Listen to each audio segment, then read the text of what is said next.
Hi, how are you? Nice to see you again, guys. Welcome again to our second session of our webinars, 30 minutes webinars on wines. We are having today Ana Maria Ceseña. She comes from Monte Xanic, a Mexican winery. She's with us now. We'll start first by a video that we will show you, and then I will give the floor to Ana Maria so that she will explain the wines and the terroir, the winery, etc. And so give us 2 minutes to watch the video, and then we'll come back to you. En 1987, 5 buenos amigos soñaron con transformar su pasión por el vino en una gran aventura, en donde el objetivo ha sido desde el comienzo elaborar vinos que expresen el terruño de Valle de Guadalupe en Baja California. Con fineza, carácter, personalidad propia, con la más alta calidad de elaboración y por supuesto con el orgullo de ser un producto mexicano. Ese sueño que surgió hace ya muchos años, hoy se ha convertido en una empresa de clase mundial. Monte Xanic actualmente produce 50,000 cajas al año. El cuidado y la dedicación para la elaboración del vino sigue siendo emblemático para esta casa. Para obtener un buen vino es importante el proceso de vinificación, pero más importante es el cuidado del desarrollo de la uva. En Monte Xanic existe un especial cuidado en el campo, implementando procesos de vanguardia. El riego por goteo. El uso de redes para proteger los frutos. Equipo electrónico para monitoreo de las plantas. Cosecha manual para hacer la preselección de los mejores racimos. Elaboración del vino blanco. El proceso de la elaboración del vino blanco es distinto al del vino tinto. El vino blanco inicia su proceso en una cosecha nocturna para mantener las uvas a baja temperatura.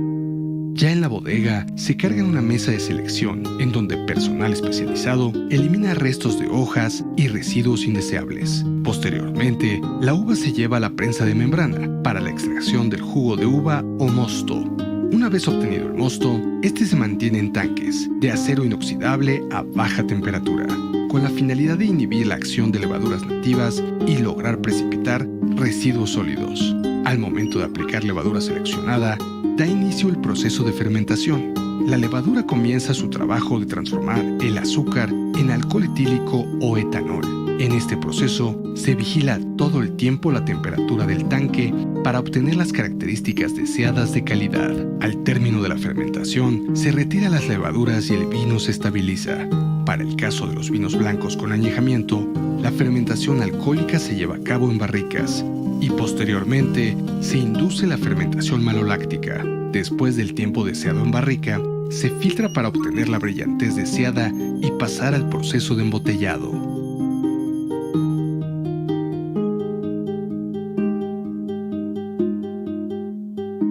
Elaboración del vino tinto. El proceso inicia en la mesa de selección manual. Posteriormente, se conduce a la despalilladora que se encarga de retirar el escobajo de las uvas o granos. Los granos estrujados se introducen en los tanques de fermentación. De este modo, da inicio el proceso de maceración entre pieles y mosto, que da lugar a la obtención del color y taninos en el vino. Al mismo tiempo, la fermentación comenzará mediante la inocuación de levaduras seleccionadas. Existen 3 métodos de fermentación. Método de remontado.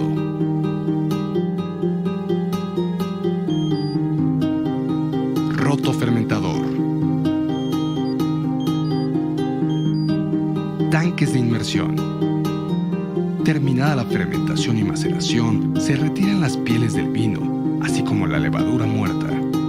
Los sólidos se sedimentan en el fondo para después realizar un trasiego del vino limpio hacia otro tanque. El vino está listo para su introducción en barricas. En Monte Xanic, el vino se transfiere de los tanques a las barricas por gravedad. En esta bodega, todas las barricas utilizadas son de roble francés, donde añejará el vino para adquirir su complejidad. Monte Xanic cuenta con una impresionante cava situada en el interior de un cerro de granito puro, con capacidad de almacenar 4.000 barricas, todas bajo condiciones óptimas naturales de temperatura y humedad. Al finalizar su tiempo de añejamiento, el vino es clarificado y filtrado para posteriormente embotellarse. Actualmente, Monte Xanic cuenta con 12 etiquetas bajo 4 líneas de producto: Calicia, Monte Xanic, ediciones limitadas y Gran Ricardo. Las 4 con la calidad y consistencia que caracterizan a Monte Xanic.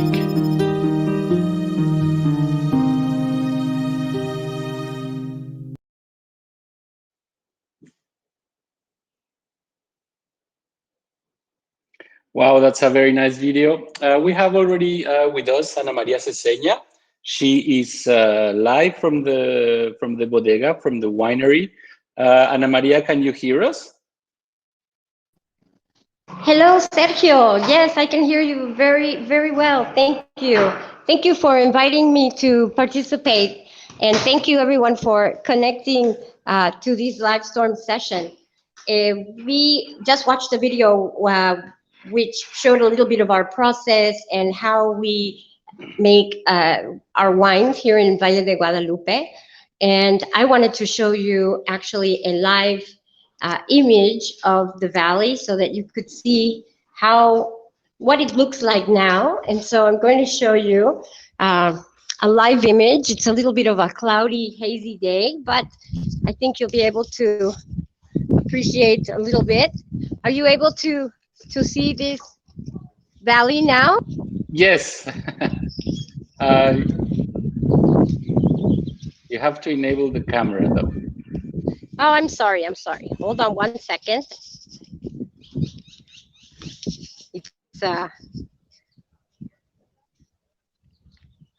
Hold on one second. I'm sorry. I apologize. So there's me, but I wanted to show you this valley, which is such a beautiful, lush valley. Can you see the vineyards and the mountains? I think Yes. that this is a very good view from the winery here. We're located in a semi-desert area, which is about approximately 900 meters above sea level. So even though we're only about 7 kilometers away from the ocean, we're a desert zone or semi-desert. So we have very arid land, very dry landscape. Ana Maria, can you point Yes. the camera lower, because you're showing us the sky right now? So you have to point it yeah, lower. I apologize. There you go. I'm sorry. So this is the view of our vineyards. These vineyards are where we make the majority of the grapes that we use for our wines are estate grown and come from these actual vineyards. And you can see this reservoir that we have here. It's actually a working reservoir where we obtain water from spring water wells that we have on our property, and then we bring it into this reservoir, which is turned into a nature reserve, and a lot of the local wildlife comes by. Like we have coyotes that come down at night, and we have eagles and all kinds of interesting wildlife that come and hang out here at this water lakefront, I guess you could say, because we are in a desert area, so we have very little access to water. And I can see that you have like some restaurant down. This is the Valley of Guadalupe. This is where 80% of all wine. Yes, we do. We have a restaurant. The chef's very well-known chef Victor from Mexico City. He came to open his restaurant here in Valle de Guadalupe on our property, and he was one of the only restaurants that opened in all of Mexico during the pandemic. So it was very interesting to see him try and get up and running, while we were so limited on how visitors could come. But the good news is that we are now at approximately what we would call, we have different levels of the pandemic, and so we are almost at full open. And the majority of the people here over 40 years old have been vaccinated. So it's a very, people are coming back to the wineries, they're coming and visiting, and we're seeing a lot more tourism because they all want to see this beautiful view and they want to see this beautiful scenery, you know? So Yes. I'm going to go back inside where it's a little bit more quiet.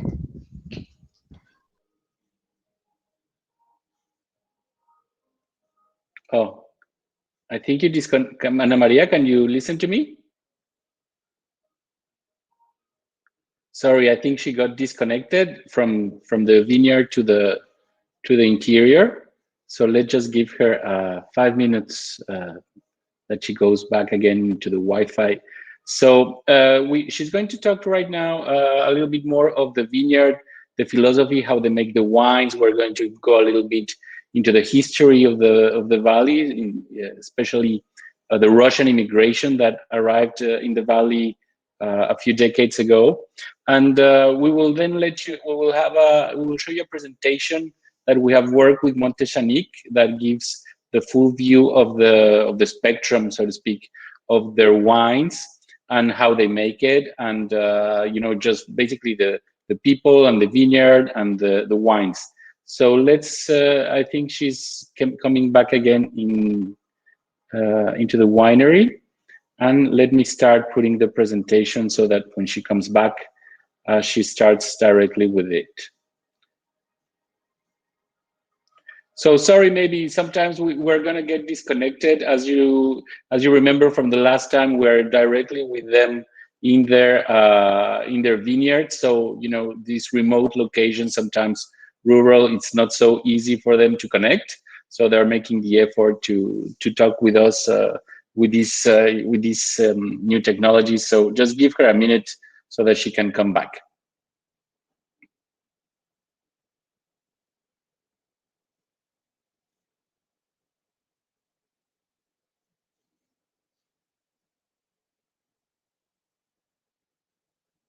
Are you ready, Ana Maria? Can you hear me?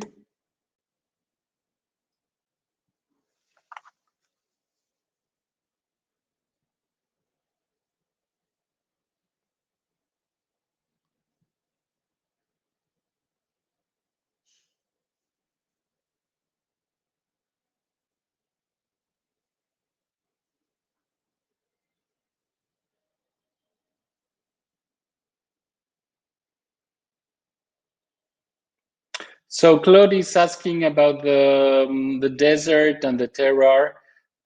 Yes, there is a irrigation, and we also have Jimena Cuevas on the chat. So Jimena, she's actually from the Consejo Mexicano Vitivinícola. She can tell us a little bit more also about the Monte Xanic because she works directly with them, and she can give us a lot of information also regarding the vineyard. Jimena, can you also let us know in the chat, for example, answering Claude Lalonde, need to understand how the desert can be made as a terroir, no irrigation, no grapes, right? And we also have Pablo, I believe, Pablo Derbez.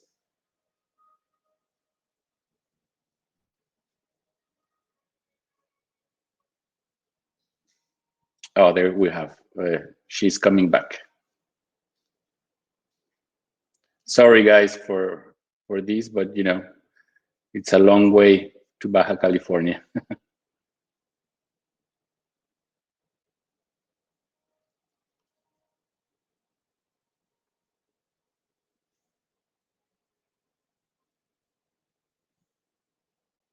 She's trying to get though, but I can't see her coming.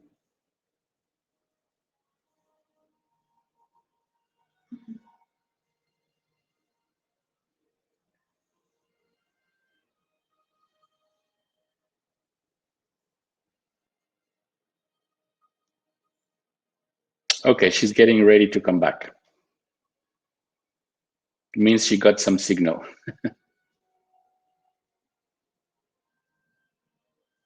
Oh no.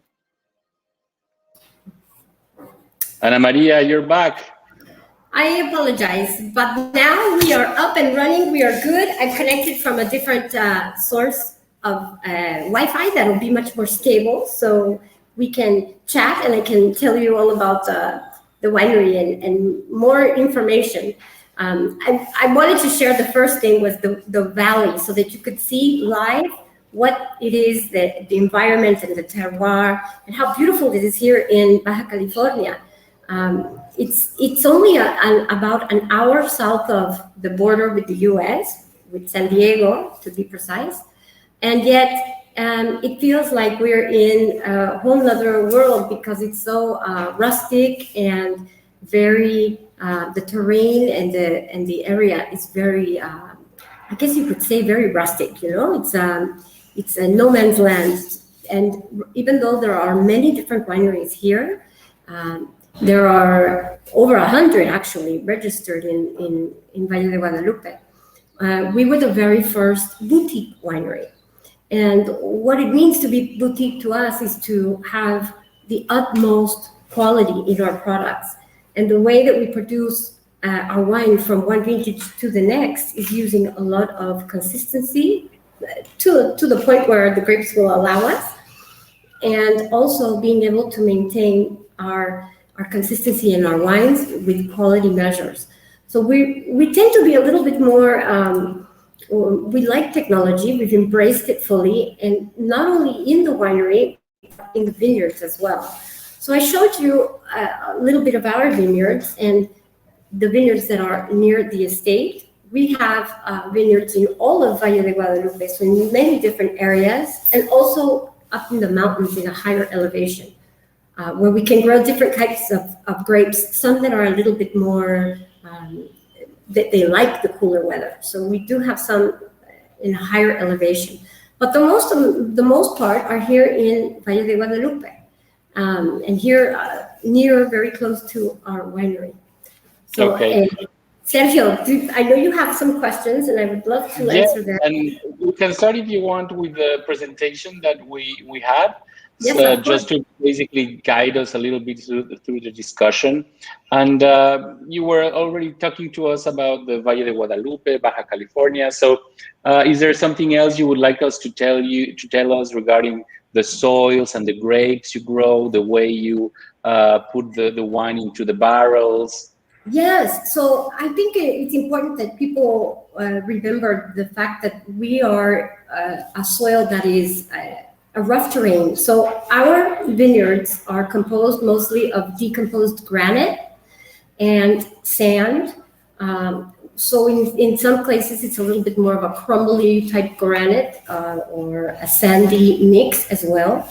But the thing that we have is we have the perfect climate. So we have a lot of sunshine. We have over 340 days of sunshine during the year. And we have rain in the colder months and warmer summers. So I think that's what makes it perfect here in Valle de Guadalupe. Our grapes are, as I mentioned, grown and mostly estate-grown grapes. And when we make our wines in the boutique style that we are, we really put a lot of attention to detail. So for example, in the aging process, we use only brand new French oak barrels that we purchased in France. And we've selected the particular forests from where these barrels come from. And we use a lot of these details to really maintain quality and to make the wines stand apart from everyone else. So yeah, I think that pretty much wraps up what it is about our vineyard, no? Yes, yes. And you were telling us also, and you were speaking with me the last time we spoke regarding this Russian immigration, the Russian wave that you have, and also if you can tell us a little bit more of the people that make the wine, the owners and the enologists, a little bit what's their philosophy behind the winemaking. Yes, I can tell you a little bit about that. I'll start off a little bit with some of the history of our winery. You know, we started making wine over 33 years ago, and this was a winery that was started by these friends, 5 friends, and they really wanted to make something that was a quality wine from Mexico, And if you think back to, over 30 years ago, when it was a different time, there weren't as many wineries, and nobody was producing world-class wines, in their opinion. That was missing. We needed to be able to produce a wine that could compete with any type of wine from any part of the world. So Hans Backhoff, which is Dr. Hans Backhoff, he is the one of the pillars of Valle de Guadalupe, and he is one of the founders of our company. He's passed away a couple of years ago, but he was one of these 5 friends that started the winery, and the philosophy was very clear: to produce quality wines with attention to detail, with respect for the land and the people that make these wines. And so to this day, we follow that philosophy. There's a lot of respect for the region, for the people that work in the winery. We have people here that there's a lot of people that have worked many, many years. It's an honor to work for Monte Xanic. It's something that people do not take for granted, for sure.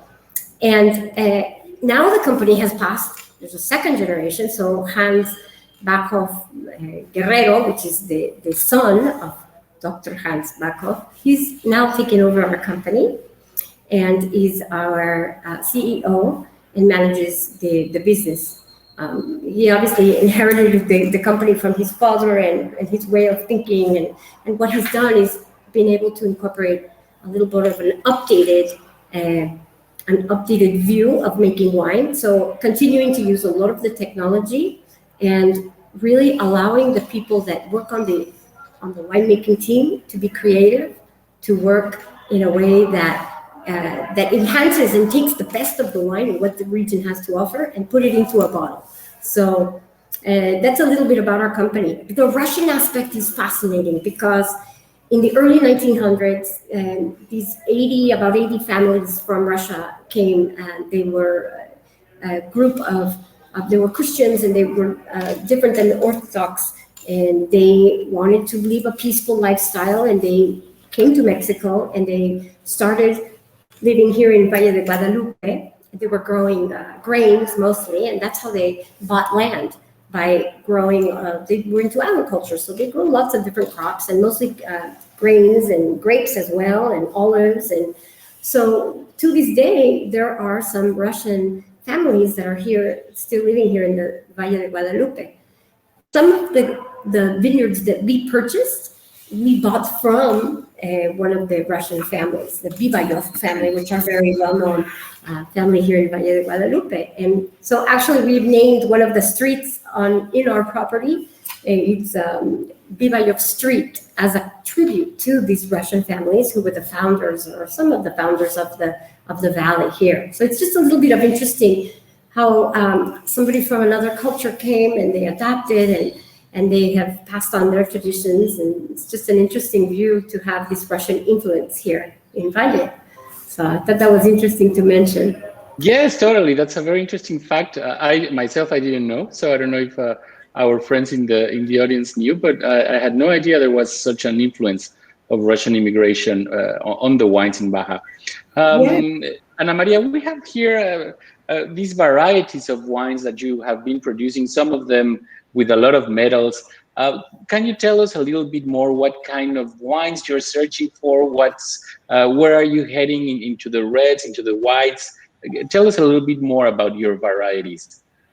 Well, our Valle de Guadalupe, because of the climate, it's very warm here, we produce excellent white wines. And I would say that we're very well known for our whites, such as we produce a Chenin Colombard. We also make a lovely Sauvignon Blanc and a Chardonnay that's also beautiful as well. But we also make quality red wines. And the picture that you have on the screen with the Gran Ricardo is one of our most well-known brands. It's a luxury wine. It's a Bordeaux-style blend of wine. And this particular brand is really an ultra-premium wine that is a for special occasions. It's a very top quality produced wine, and very well known here in Mexico and abroad. So it's been awarded many different medals. It's won a lot of gold medals. And I think one of the interesting parts was that when we had the the concours selection in Canada, we submitted this wine, and it was one of the wines that took a medal and won a medal. So for us, it was very, we were very proud to have won with the Canadian market as well. I think that we produce wines that are very typical, or we have a lot of typicity of the varietals that we make. Our wine style is very clean and very straightforward, and we try to basically just take whatever the vineyards have given us and put it into the bottle, and try to maintain that quality. For us, that is key. So we have a wide selection of different wines, and we are working on a couple that we want to bring into Canada and be able to sell to the consumers so that they can try some of the best wines here in Mexico, but all the way up there in the north. That's our goal, Excellent. So we have a Laura is congratulating you, Laura Castañeda, because you won Monte Xanic won a Bacchus Gold Medal Yes. recently, and I believe it came in the news a few days ago. Yes, that was one of the most recent awards. We have thank you, Laura, by the way, gracias. We have about over 450 different awards that we've been winning over our history, which is about 30 years. So we're one of the most recognized, or one of the most award-winning wineries in Mexico today. And we participate in a lot of the competitions because we think that we should be able to compete along with all the other world-class wines. So yeah, we're very proud to have won this recent the Bacchus medal. That was very fascinating for us, It was great news. Great news indeed. Now, another part of Monte Xanic is the enoturism, and you have some big infrastructure there. You have a restaurant. You have a big sala. I don't know how to say that, like a room for private events. Yes. What's on your, well, right now, I guess this year has been exceptionally different from the others, but for those that are here in Canada and that would like to travel to Baja California, what could they find if they go to the winery at Monte Xanic? I think that first, one of the things that they will find is a big surprise, because there is fine dining. We have a lot of the best restaurants of Latin America right here in Valle de Guadalupe. 3 of the top 50 best restaurants, in ranking of Latin America, are located right here in the valley. And along with fine dining also comes good wine drinking, of course. So there are many different wineries that they can visit. Monte Xanic, we have a beautiful area that people come and they tend to hang out. A lot of people come and they want to visit 6 wineries, and then in one day, and when they come here, they slow down and they relax and they take their time, and they can enjoy touring the process and seeing the vineyards and really having a lovely, relaxing time. We also have had lately, I think it's because of the times, but we've been having a lot of people come and start planning their weddings. So it's been a huge destination. I think now that people are being able to go to events, we're going to have a lot of weddings and birthday parties and celebrations. So we are hosting a lot of events in the next coming months. I think people would be surprised to see what Valle de Guadalupe has to offer, and we would love for them to come and visit us here at Monte Xanic. It would be our pleasure to have you as our guests. It's a very safe environment here in Baja California, and we would love to have you come visit us, for sure. Now, we have reserved for the end a very nice video of Monte Xanic. I believe it's from the Vendimia. And when I saw it, I said, man, I have to go. I was, I was just so longing for the sea and for the vineyards. So we'll keep that for the end. We have, I think, our last point of discussion of talking is the project we have with Canada. So I put here some gorgeous images from Monte Xanic of their wines and the aromas that you can find in them. So if you guys have Instagram, you can follow Monte Xanic and you will find these absolutely gorgeous images. But tell us a little bit more about your vision towards Canada, towards the SAC. Actually, there was a question regarding if we can find these wines in Montreal. Daniel has never seen them in the SAC, and that's exactly why we are here today, because we want to make them available for you guys at the SAC as soon as possible. So tell us a little bit more about the vision of Monte Xanic for Canada. Well, we are working very hard with our partners in Canada to be able to have our wines with the SAQ. We have submitted them. You know, there's an approval process, and we know that we have to be patient. But we want to be able to sell our wines because we are getting a lot more interest from people who are reading about them, and you know, they come and visit and they want to buy them back home. So, we're looking to do. We are waiting basically from the SAQ to be able to make the decision on what wines they will purchase, and not just ours, but there is a group of wineries, and we're all trying to be able to sell, because we want to be able to have these wines for the consumers in Canada, and particularly in Quebec. And so in Montreal, I think that we will be there soon. It's just a matter of having, you know, the government approve us and to let us sell the wines. But we have been looking to get into this market for almost a year now. We've been doing all the due diligence and all the things that we have to do in order to be able to sell our wines. So we hope that very soon we will be allowed, and Daniel will be able to find us on the shelves in the stores, hopefully very soon. We hope so. Well, we really are working towards that, Ana Maria, and you know that at the consulate we are here for that. It will be a pleasure. It will be a pleasure to receive you when you come to Canada, to Montreal. But it will be such a pleasure for us to go to Baja California and to visit you over there. So we have almost done our half an hour. Ana Maria, is there something else you would like to tell our friends here in Montreal?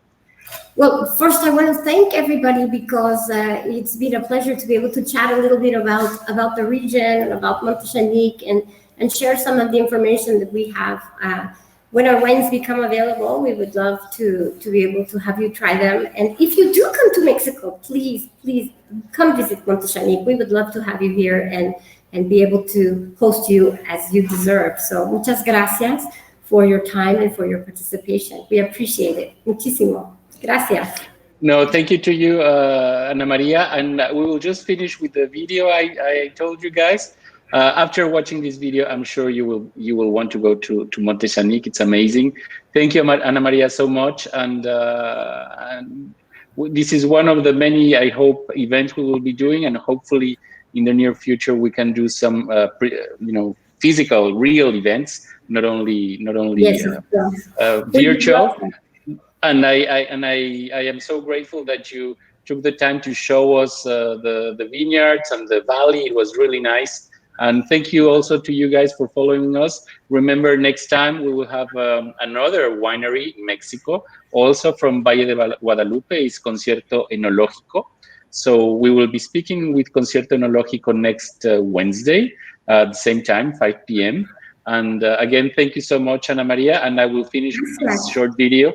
And wish you all the best. Gracias. Thank you very much. Bye-bye. Bye.